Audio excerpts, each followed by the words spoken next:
Las opiniones vertidas en este programa son de exclusiva responsabilidad de quienes las emiten y no representan necesariamente el pensamiento de Radio Universidad de Chile. Fundación Progresa presenta en Radio Universidad de Chile Cambio de Switch, el espacio progresista de reflexión y diálogo con la conducción de Marco Enríquez Ominami. Cambio de Switch, el programa radial menos neutral de Chile. Señoras y señores, bienvenidos cuando son las 7 con exactamente 6 minutos. Empezamos un poco tarde y les digo, no soy Marco Enríquez Ominami, soy Marisela Santibáñez y los voy a acompañar en este cambio de suite. No puedo respirar, pero puedo hacer el programa porque efectivamente hoy día vengo de una congestión vehicular impresionante.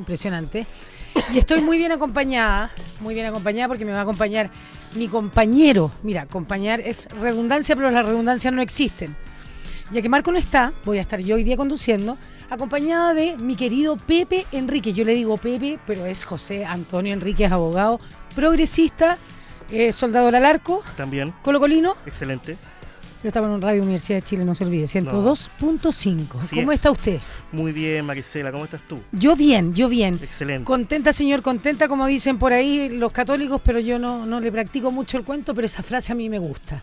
Y quiero que usted me presente aquí al otro compañero con el que estamos presentes, que yo sé que es un hombre que trabaja en derechos humanos, que trabaja en un lugar bastante...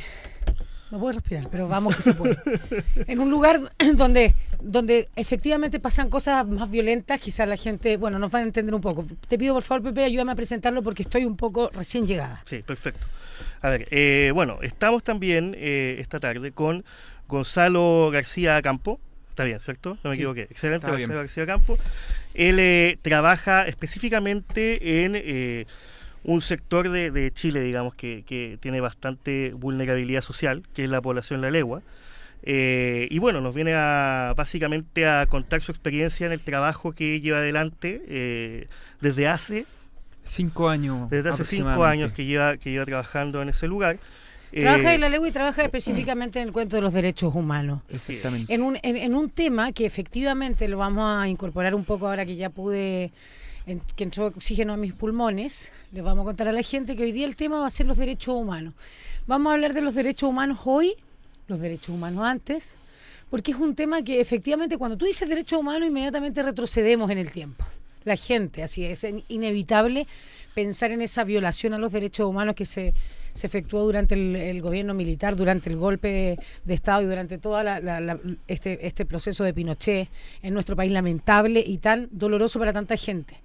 Pero no así lo hacemos efectivo al día de hoy, a la actualidad, a lo contemporáneo, a lo que pasa en el día a día, cómo afectan los derechos o el abuso de los derechos humanos o cómo es este tema hoy día en sectores tan vulnerables como La Legua y lugares donde yo trabajo específicamente, que sí, que tú ves que tiene que ver incluso con el cuento militar, con el cuento de las policías y más. Y en eso yo te quiero pedir a ti, José Antonio, que nos introduzca un poco acerca de esto que nosotros pusimos en pauta como progresistas con Marco, agradecerle a la Fundación Progresa, por supuesto, este programa, este cuento de la ley sobre los derechos humanos, todo lo que tenga que ver con la tortura, un poco pongámonos en contingencia en lo anterior. Sí, yo creo que para empezar o entrar en temática, digamos, creo que es necesario comenzar hablando de lo que se refiere a derechos humanos del pasado, digamos, o las violaciones, graves violaciones a los derechos humanos que hubo en nuestro país durante la dictadura. Todos sabemos, tenemos claridad de las situaciones atroces que sucedieron y lamentablemente en Chile tenemos esa problemática de que tenemos estos flashbacks o racontos, digamos, cada cierto tiempo relacionados con el tema de derechos humanos. Hace no mucho tiempo, digamos, unas semanas, digamos, se volvió a abrir la herida, digamos, con el tema, el caso de Degollado, del caso Quemado, hoy en día la discusión de qué sucede con las personas, los condenados, los militares condenados por delitos de lesa humanidad que están cumpliendo condena en Punta Peuco y su traspaso o traslado a centros penales de cumplimiento, digamos, de cumplimiento de población penal común, digamos. Y yo en eso me gustaría, como para iniciar, recalcar un tema que para mí es bastante importante. O sea, cuando hablamos de violaciones o delitos relacionados con violaciones a los derechos humanos, no estamos hablando de delitos comunes, digamos. Aquí no estamos hablando de un hurto, no estamos hablando de un robo, no estamos hablando, ni siquiera estamos hablando de un homicidio, digamos, simple, podríamos decir. Sino que estamos hablando de delitos en donde existe un elemento extra de, podríamos decir, maldad, quizás se podría decir, en el sentido de que hay una estructura organizada del Estado dirigida a llevar a cabo una serie de delitos, oficinas creadas específicamente por el Estado, hablamos de la DINA, por ejemplo, sí, en donde se lleva a cabo como labor principal una persecución y a su vez también una eliminación de personas, de ciudadanos, de compatriotas, sí, que no son comparables en ningún sentido con un delito común, digamos. Lo está diciendo de la forma más elegante que he escuchado. De verdad que te lo agradezco, porque hay mucha gente que se ofende cuando uno lo toma con pasión tema, ¿no? Cuando uno lo toma sin este tecnicismo que tú tienes como abogado y que efectivamente hace que la conversación sea mucho más fluida. En esto que tú tratas y que es en un momento de un Chile donde efectivamente también la ley protege a quienes torturaron de alguna manera. ¿Cómo hoy día esa ley, porque no sé si tú estarás de acuerdo conmigo, pero yo siento que hay ciertos aspectos que no se tocan, la prohibición de otorgarles beneficios a estas personas, y luego vamos a pasar a hablar contigo, por supuesto, respecto de cómo hoy día a una persona que viola los derechos humanos, cómo se le acusa, cómo se le, digamos, procesa. Sí, bueno, en efecto, las causas de derechos humanos en Chile muestran una serie de imperfecciones del sistema y de lagunas del sistema cuando tratar estas situaciones especiales y de especial gravedad se trata. Por ejemplo, en el caso, digamos, de Goyados, el asunto de la concesión de beneficios carcelarios. Sin perjuicio de que hay una discusión, no es un tema zanjado. Incluso el Instituto Nacional de Derechos Humanos, en un informe que emitió respecto de los beneficios carcelarios a favor de condenados, militares condenados por delitos de lesa humanidad, señala que no se le debe cerrar la puerta a concederle beneficios carcelarios. Sí, creo yo, y ahí digamos mi opinión, es que en efecto sí se le deben poner al menos más trabas para conseguir los beneficios carcelarios. Por una parte, por lo que ha señalado, la gravedad de los delitos cometidos. Por otra parte, también por una cuestión de principios básicos en estándares de derechos humanos, estándares internacionales, en cuanto a la reparación, a la no reiteración de las conductas, a la verdadera sensación de verdad, de justicia. Y en ese sentido está el tema de, digamos, cerrar la llave de los beneficios carcelarios, por una parte. Por otra parte, la concesión de penas sustitutivas. O sea, hoy día, por ejemplo, para llevarlo en concreto, hay militares que, habiendo sido condenados por delitos de lesa humanidad, son condenados pero no cumplen en cárcel, cumplen en libertad. Cumplen en libertad, ya sea con libertad vigilada, claro, en sus hogares, la cuestión de la noche, que exactamente. Perfecto, para que la gente y ahí uno tiene que entender la diferencia entre un delito común, que un delito común, digamos, pueda acceder a un beneficio o una pena sustitutiva de este sentido, versus la situación de extrema gravedad de las conductas sistemáticas y apoyadas por un aparato estatal en que incluyeron a estas personas. Hablo de Manuel Contreras, de Krasnov, etcétera, etcétera. Y en ese sentido, me parece también que es importante, como se ha hecho en materia de delitos comunes, de limitar las penas sustitutivas, es decir, a una persona que comete, por ejemplo, un delito sexual o un robo con violencia, se le limita la posibilidad de tener una pena sustitutiva. ¿Por qué no se da ese mismo trato con personas que, desde mi punto de vista, han cometido conductas mucho más graves y sostenidas en el tiempo?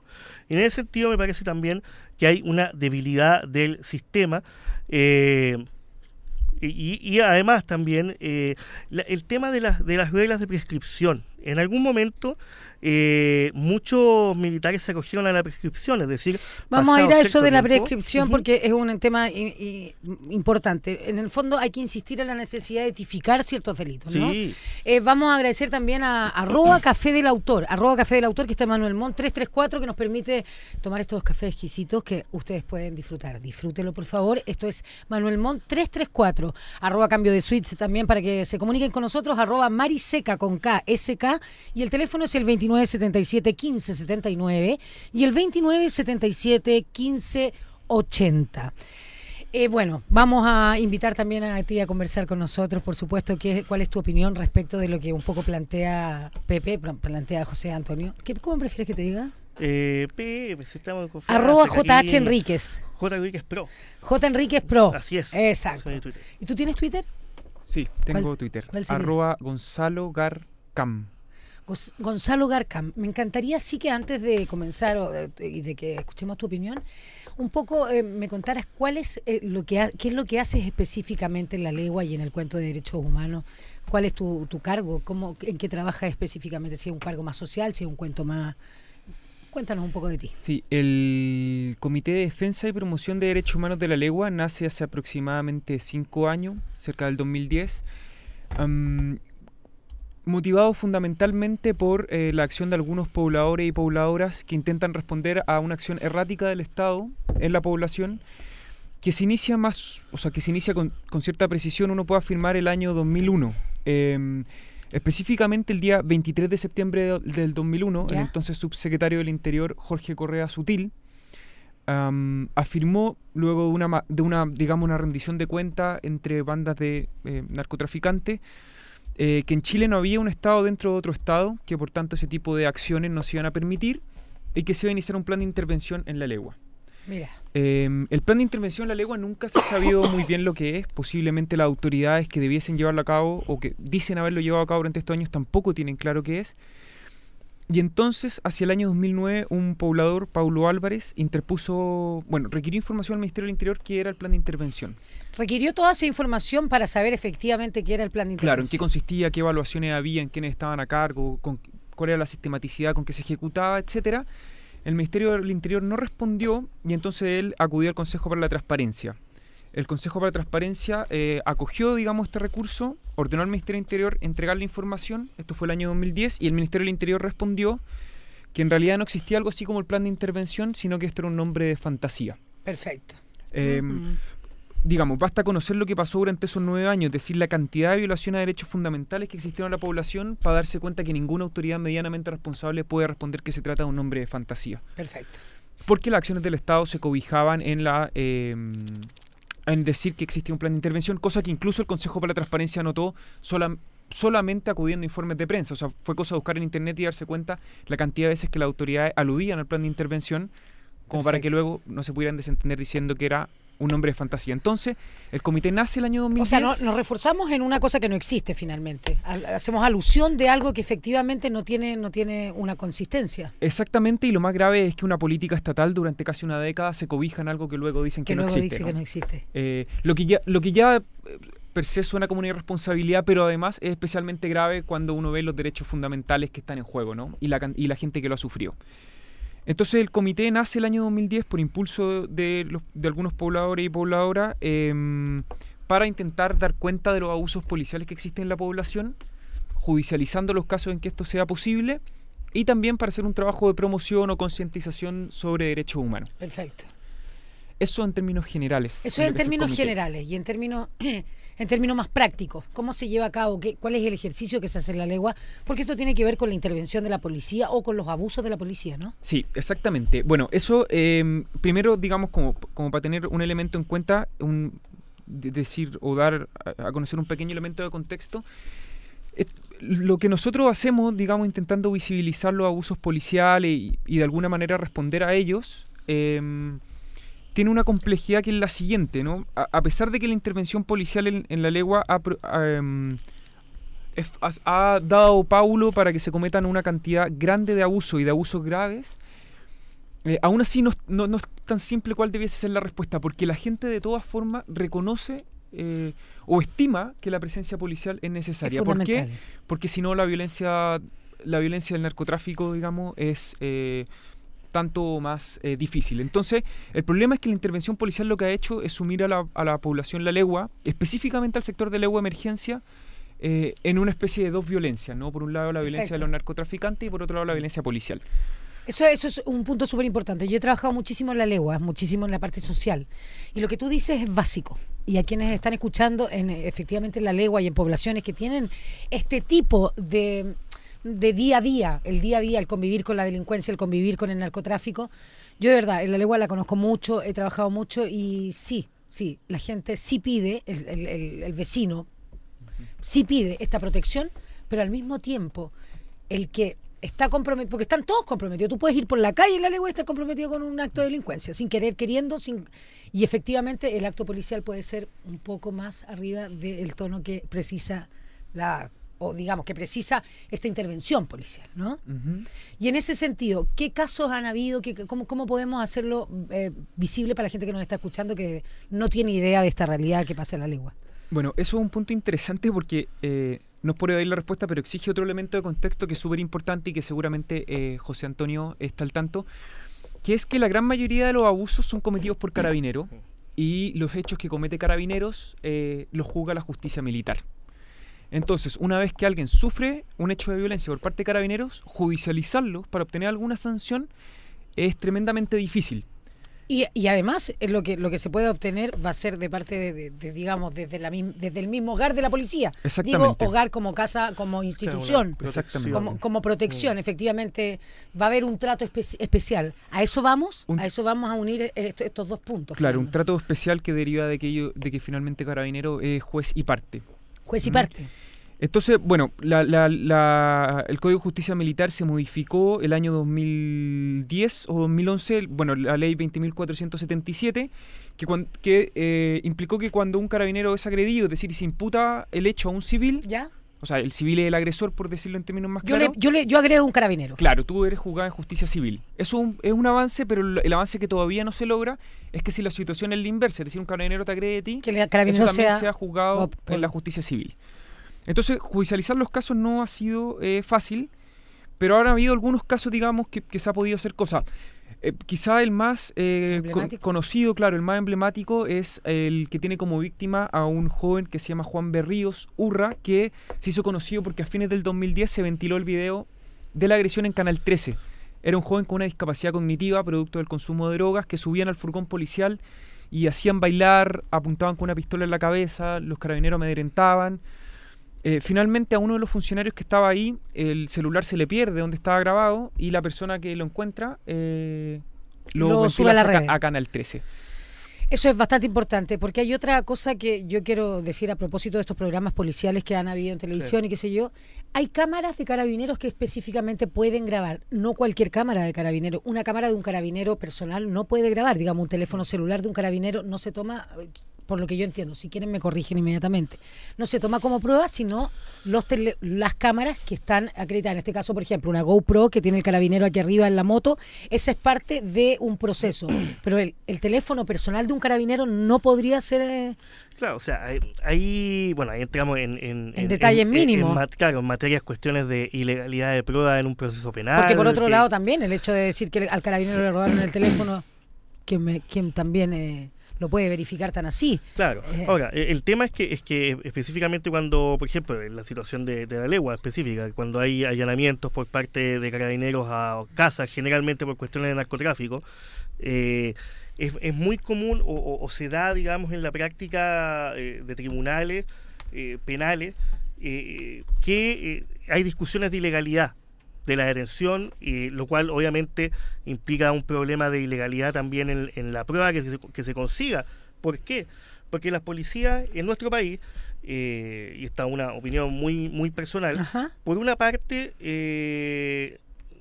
no siguen los procedimientos establecidos, no siguen las normas procesales penales, lo que implica, por ejemplo, en lo básico, que para llevar a cabo alguna diligencia intrusiva sin autorización del dueño de casa, por ejemplo, no piden autorización ni al juez ni al fiscal, y lo hacen de todas formas, entran, allanan, sacan elementos que para ellos son constitutivos de delito, detienen a familias completas, posteriormente esas personas llegan a controles de detención al día siguiente, y ¿qué sucede en el control de detención? Se alega la ilegalidad de la detención. ¿Por qué? Porque el policía, el agente del Estado, no cumplió ni lo más mínima garantía establecida en la ley. Una ley que es para todos. Una ley que es para todos. O sea, yo he escuchado a mucha gente que finalmente las leyes penales, las garantías penales son para los delincuentes. No, las leyes son para todos. A igual. todos nos protege. O sea, lo que queremos decir es que incluye a carabineros, incluye a los civiles. Claro, exactamente. Te voy a pedir un segundo para saludar a quienes nos están escuchando. En Curicó dicen Radio Qué Buena. A Concagua, www.laciudadtv.cl, y a Los Lagos, Radio Los Muermos, que no es lo mismo que Los Muermos. Oye, saludar también a la gente que nos escribe a través de Twitter. Estamos en @cambio de switch y estamos también en @uchile. Ayúdeme. Uchile Radio. Radio.uchile.cl. Siempre es lo que pasa es que, como usted sabe, decir tanta voz seguida a mí me cuesta, pero bueno. Saludamos a David Godoy, que nos dice: Marisela, recordar que los derechos humanos no son nuevos, fue adoptado por la ONU. Son distintas opiniones. Vamos aquí, también la saludamos a Verónica Cifuentes. Un abrazo para ustedes. Desde Puerto Vara nos saludan. Y así, bueno, a nuestra querida Verónica Cifuentes, progresista también, y a todos los que están retuiteándonos a través de las redes sociales. Estamos hablando derechos humanos hoy, derechos humanos ayer. Y el tema importante, y el tema donde yo me quiero detener, y aquí quiero que los dos, que son unos idóneos en el tema, esto de que sean civiles juzgados por un estamento, y así diferencia entre los carabineros, ¿cómo se podría lograr con un cambio constitucional, que es lo que requerimos todos los chilenos hoy día? No, es más simple. ¿Es más simple que eso?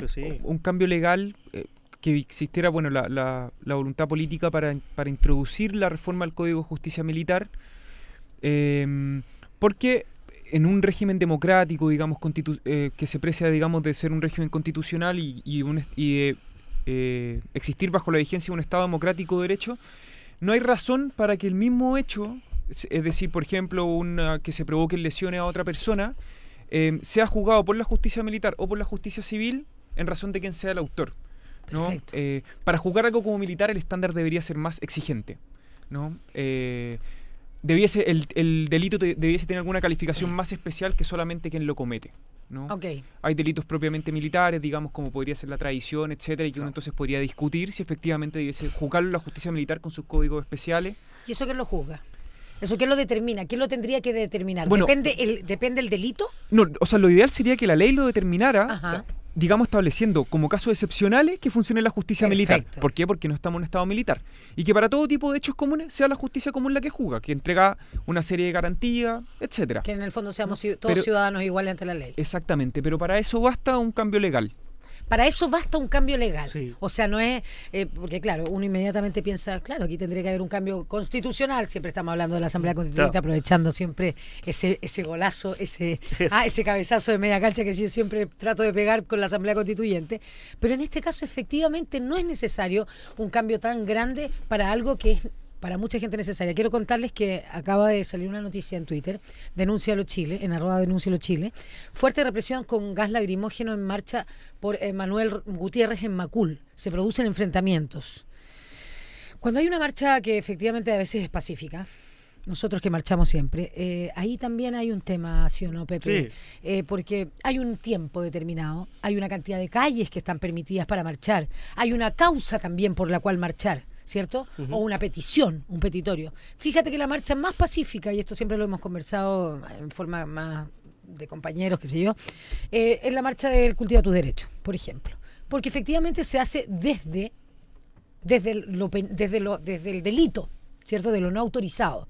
Entonces yo creo que también hay un resguardo importante. ¿Qué pasa cuando las marchas son como esta? La marcha, por ejemplo, de los trabajadores, o cuando hay una manifestación respecto de los mapuches, por ejemplo. Y hay una represión tan grande frente a ellos. En este caso, las imágenes las pueden ver a través de @Denúncialo Chile. Bombas lacrimógenas, y hay 4 o 3 personas, ustedes no lo pueden ver, voy a dar vuelta después del monitor, 4 o 3 personas, y hay 4 o 5 bombas lacrimógenas que yo creo, la veo como una exageración. La veo como que gente que como los ciclistas que van pasando por ahí. ¿A quién es cómo se determina quién está sobrepasando la fuerza ahí? O sea, ese es el tema que yo señalaba previamente, Marisela. O sea, acá hay un tema fundamental de que siento que en más de alguna ocasión en Chile los abusos se han normalizado. Los abusos por parte de las policías se han normalizado. Y en ese sentido, nosotros tenemos que entender que las policías, carabineros, PDI, también las Fuerzas Armadas, son agentes del Estado. Sí, claro. Los agentes del Estado son cuerpos organizados en donde la sociedad, nosotros como chilenos, le entregamos ciertas facultades de ejercer la fuerza, ¿ya? En temas de marcha, en temas de protestas o espectáculos masivos, lo que pueden hacer las policías, lógicamente, es mantener el orden dentro de estándares mínimos, digamos, de contención, de tolerancia también al ejercicio de libertades fundamentales de la ciudadanía, pero, y es lo que yo veo todos los días o cada vez que hay marcha, hay un problema de que el abuso de carabineros se tiende a normalizar. Se tiende a normalizar, esa es la palabra. Vamos a ir a una pausa inmediatamente. A la vuelta vamos a seguir conversando. Este tema está muy bueno, la gente está manifestándose mucho a través de @cambio de switch, @mariseca, @uchile, radio.uchile.cl. Muy bien, vamos a la pausa entonces con @café del autor, Manuel Montt 334. Esto es Desapariciones, los fabulosos Cadillacs, como me gustan, como me gustas tú, Vicentico. Hemos conversado sobre salud general, sobre salud dental, sobre salud mental. Y también hablamos de investigación, especialidades y universidad. Sobre políticas públicas en salud y género. Y sobre arte, cultura y educación. Y siempre lo hemos hecho con los cuidadores de la salud. Profesionales de todos los ámbitos de la salud. Y con las organizaciones comunitarias. Todos los jueves, de 11 a 12 del día. Aquí en Radio Universidad de Chile. Hablemos de ciencias, salud y vida en A Tu Salud. Ediciones Radio Universidad de Chile presenta Mujeres tras las rejas de Pinochet, testimonio de 3 expresas políticas de la dictadura de Vivian Lavín. Un libro escrito a 4 voces, la periodista que indaga y se estremece y el relato de víctimas de la resistencia chilena. Testimonios que nos harán recobrar la esperanza y la convicción que otro mundo debe hacerse posible y vale la pena seguir soñándolo. Adquiera su ejemplar en Radio Universidad de Chile, en Librería Prosa y Política y en Librería del Centro Cultural GAM. ORT-Chile es representante en el país de World ORT, ONG internacional de educación con presencia en más de 100 países. Desde hace 35 años en ORT-Chile innovamos en educación, diseñando e implementando proyectos de capacitación, asistencia técnica educativa y responsabilidad social para el sector público y privado. Informaciones en www.ortchile.org. ORT-Chile, educar para la vida. Política, medio ambiente, derechos, pueblos indígenas, educación, actualidad internacional, trabajadores, géneros, economía, ciudadanía, cultura. De estos temas y muchos otros, infórmate en profundidad en nuestro diario electrónico diario.uchile.cl.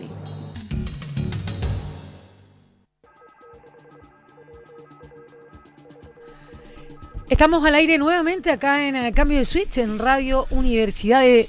Siempre dije que iba a interrumpir cada vez que dijera Radio Universidad de Chile, pero ya no lo puedo hacer más porque soy parte de acá. Radio Universidad de Chile, 102.5, independiente del puntero. Vamos a seguir hablando, le mandamos un saludo a la distancia a nuestro querido líder Marco Enrique Ominami y por supuesto a Fundación Progresa, que hace posible este programa.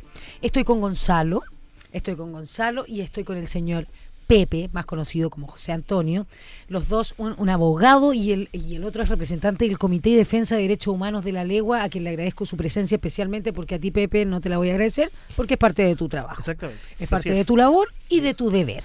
Ah, cierto, porque vamos a aprovechar este micrófono para mandarle un saludo también al señor Gumucio, ¿cierto? Que está al otro lado del vidrio. Así es. A quien está también en los controles. A la mona allá, a las 2 monas, a la Camila, todas allá. A mi querida, ¿a dónde está la Nicole? Dame la cara. Ahí están. A todos los que hacen posible el cambio de switch, pero especialmente le vamos a mandar un saludo a la Defensoría Ciudadana del Partido Progresista, que fin de semana están en todos los lugares de la región metropolitana llevando esta tremenda labor. Una agrupación sin fines de lucro, con varios abogados. Yo estoy a la cabeza, pero soy una soy una actriz que pobre, pero con todas las ganas de ayudar y servir. Ese es un poco nuestro cuento de la Defensoría, que también trata estos temas y derechos humanos. Los derechos humanos se pueden llevar un poquito no a cualquier, pero sí a muchos temas. Y ahora recién Nicole, que es nuestra productora, nos decía cómo llevar el tema de los derechos humanos a la salud, específicamente aborto terapéutico, específicamente el derecho de la mujer sobre su cuerpo, tema que está tan en boga, tema que está tan presente hoy día en la agenda política, en la agenda nacional. ¿Cómo lo ves tú, Pepe? Sí, o sea... J. Enríquez Pro. Dígalo. J. Enríquez Pro. J. Enríquez Pro. Así es. A ver, el tema, bueno, es que derecho a la salud, por una parte, yo creo que el tema es más de fondo. En un Estado democrático como el nuestro, básicamente todas las aristas relevantes de lo que es un Estado democrático son los derechos fundamentales, derechos garantizados constitucionalmente y también en tratados internacionales. Y en ese sentido tenemos una amplia gama como la que ya hemos revisado anteriormente, con cuestiones de garantías procesales, derechos a la vida, y en ese sentido está obviamente el derecho a la salud, un derecho que también tiene que ser garantizado por nuestro país, que lamentablemente hoy en Chile no se encuentra garantizado por un tema, ahí sí, Marisela, hay un tema constitucional de fondo, hay un tema constitucional de fondo, exactamente, que hace que urja tener un nuevo orden constitucional.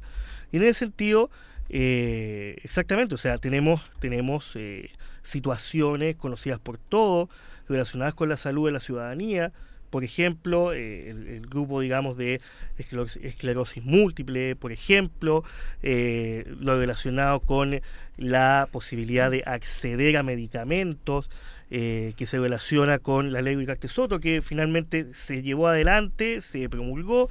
Ya ha habido, digamos, también algunos problemas que se han conocido en la sociedad.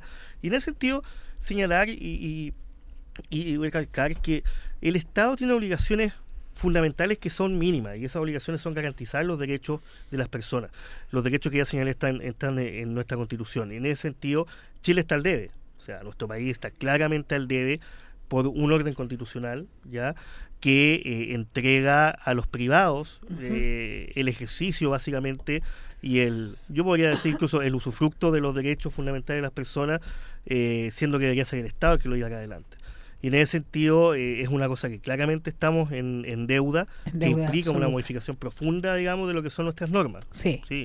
Gonzalo, queríamos tocar ese tema, por dejar a la Nicole tranquila, que se va a ir a hacer clase, y le agradecemos que esté hoy día presente haciendo la producción, por supuesto.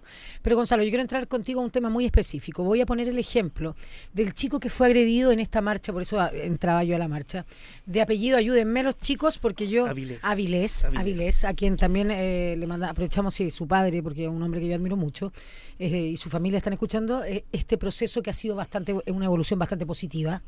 Un chico que se ha podido recuperar, que le llegó... Todos los que no lo recuerdan, lo pongo en contexto, el chorro del guanaco en una marcha, lo que lo dejó inconsciente. Producto de eso tuvo un proceso médico bastante complejo, se pensó hasta que iba a tener secuelas cerebrales importantes, que hoy día están evolucionando bastante bien. En ese contexto, ¿qué pasa? Y les digo porque para que entendamos el tema, ¿qué pasa con quien agredió, que en este caso son las fuerzas policiales, a través del guanaco, que es el que conduce el guanaco, qué sé yo, hay carabineros de cierta comisaría, no sé.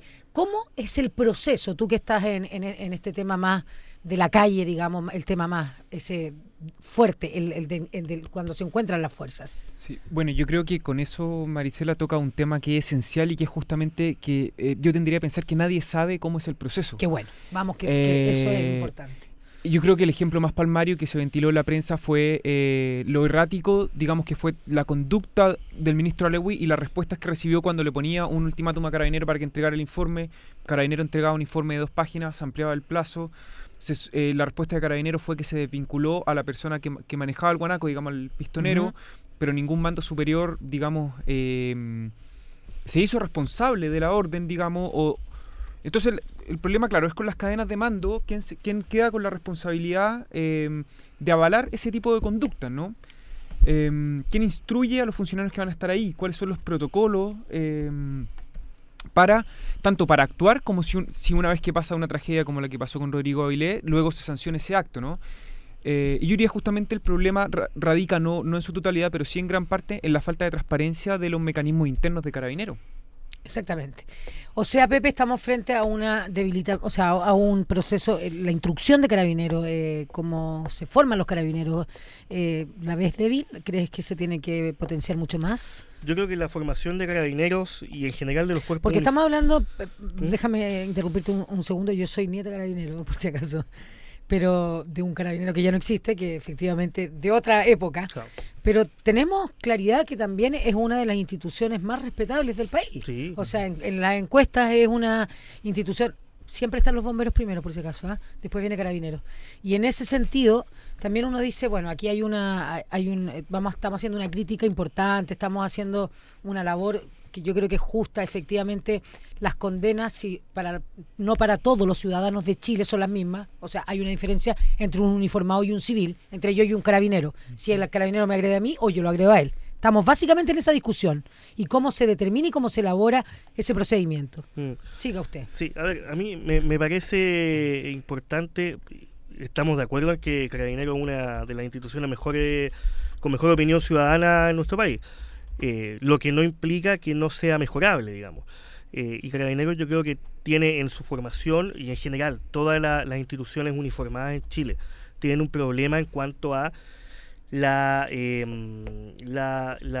inclusión de temáticas de derechos humanos dentro de su malla de formación. Si bien en los últimos años se han insertado, y eso digamos es patente, en el Ejército, se han insertado también en Carabineros, en Gendarmería, que también es una institución uniformada, sin serlo, digamos, pero son uniformados. Hay un proceso que yo creo que va a tomar un tiempo más de asentar la idea de derechos humanos dentro de los cuerpos uniformados. El discurso de los derechos humanos y la sustancia de los derechos humanos no se puede digamos, inyectar de un día para otro en una persona. Se tiene que inyectar, es un proceso largo, un proceso que se va dando con el paso de los años, del tiempo, y que va asentando dentro de las instituciones. Y en ese sentido, por una parte está la formación, por otra parte también está el choque, podríamos decir, de generaciones entre un funcionario uniformado recién salido de la escuela versus el funcionario uniformado que lleva la práctica de muchos años. Ese choque quizás del deber ser de la escuela con el ser de la práctica, ya sea policial o militar, etcétera, también desde mi punto de vista genera efectos adversos para el nuevo miembro de esa gama uniformada. Entonces es un proceso que no solamente se da en la escuela, sino que tiene que llenar espacios de debilidad de derechos humanos en los funcionarios que ya llevan un determinado tiempo dentro de la institución. Esa es la única forma de poder implementar de buena forma e internalizar la temática de derechos humanos dentro de los cuerpos, digamos, organizados, uniformados. Perfecto. ¿Qué opinas tú respecto a esta misma temática? ¿Cómo podemos avanzar finalmente? Porque aquí, claro, nosotros estamos poniendo en el tapete, estamos poniendo en los temas lo que nos compete, pero ¿cómo se soluciona? Porque a mí me gusta discutir, me encanta, pero siempre me gusta proponer también. O sea, yo creo que... En base también a tu trabajo, ¿no? Como parte del comité. Yo diría que medidas urgentes son... transparentar los mecanismos de justicia, digamos, tanto al interior de Carabineros, es decir, cuando Carabineros inicia investigaciones internas, como en el caso de Rodrigo Avilés, bueno, que se transparente cuáles son las etapas de esa investigación, que se transparente cuáles son las sanciones, que se transparente quién investiga. Todo eso me parece un primer paso esencial, y lo mismo cuando son juzgados, digamos, cuando los hechos que cometen son tipificados como delito. Bueno, que eso no lo juzgue un tribunal militar, porque ya sabemos la falta de independencia de los tribunales militares, sabemos las garantías fundamentales que esos tribunales no cumplen en términos de imparcialidad, nuevamente de independencia. Entonces, que sean juzgados como cualquier ciudadano en la justicia civil, cuando se cometan hechos contra civiles. Eso me parecen dos cambios urgentes y de aplicación inmediata, Y un tercero de más largo plazo, pero íntimamente relacionado con estos dos, es, como señalaba José Antonio, la necesidad de un cambio cultural en las Fuerzas Armadas, ¿no?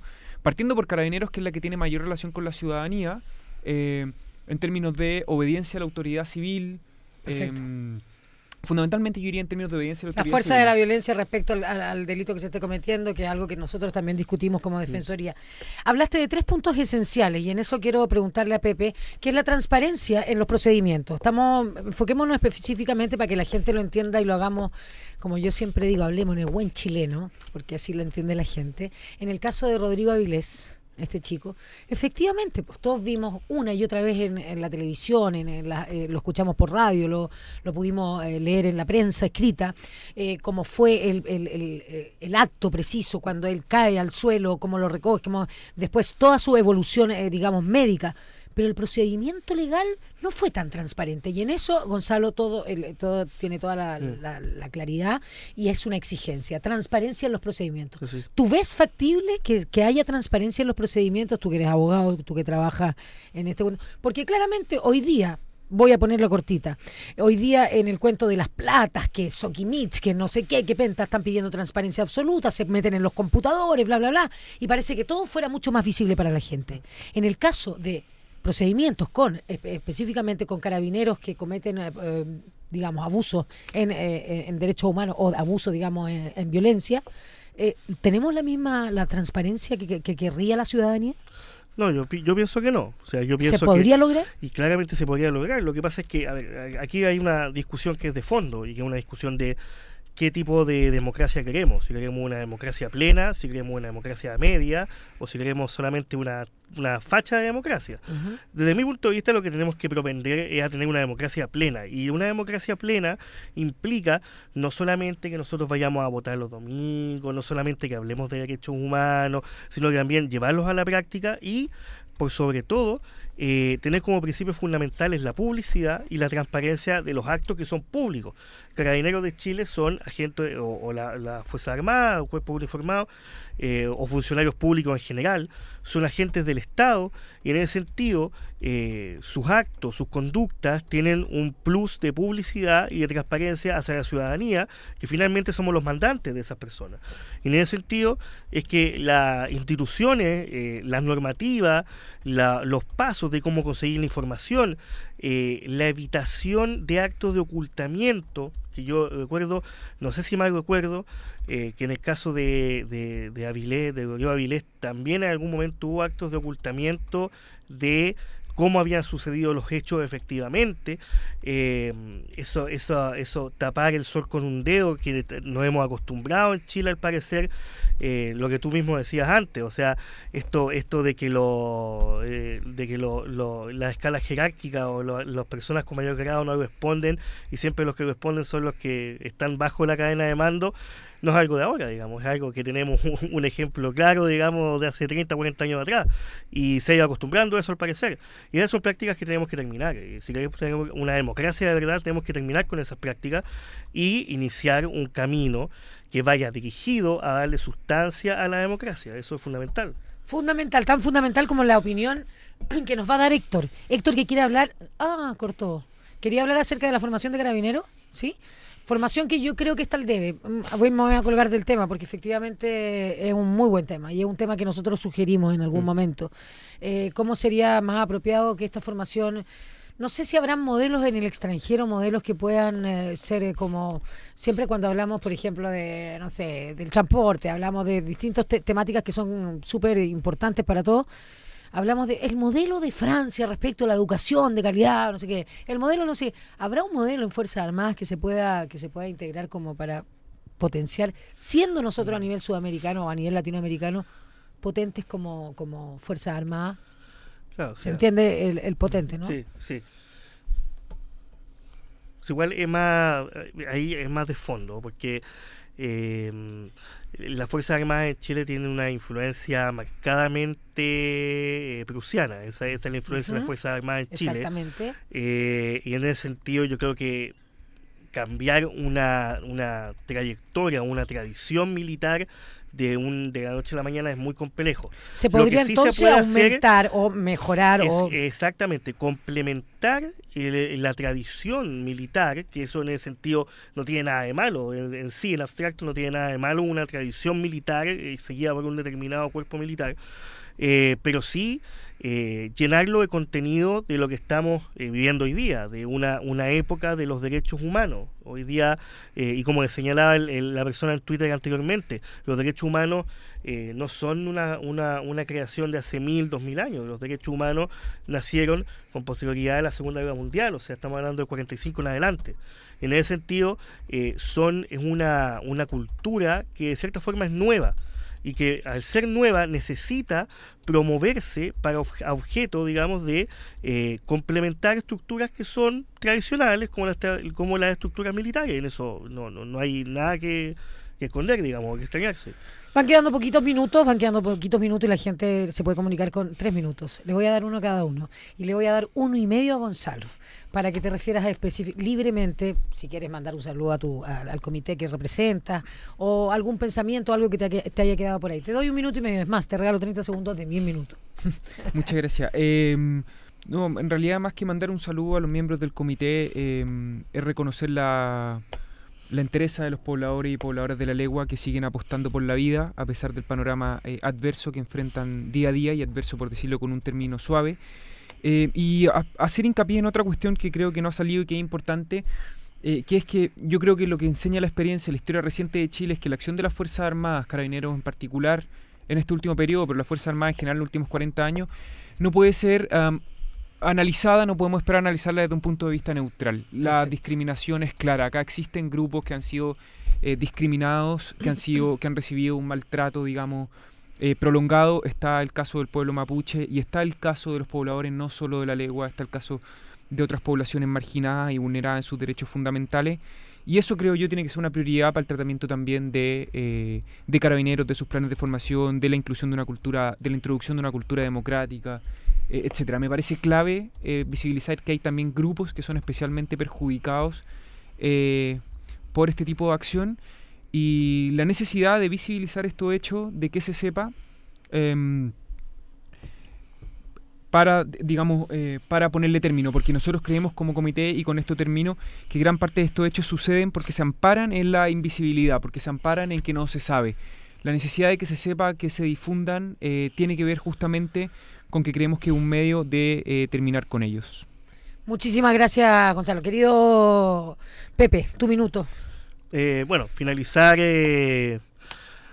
creo que lo que dice Gonzalo da en el clavo respecto de un problema fundamental que existe en nuestro país, que es finalmente siempre los más perjudicados dentro de nuestro país son los más vulnerables, son los sectores más vulnerables, los pueblos originarios, las clases, digamos, con menos recursos dentro de nuestro país.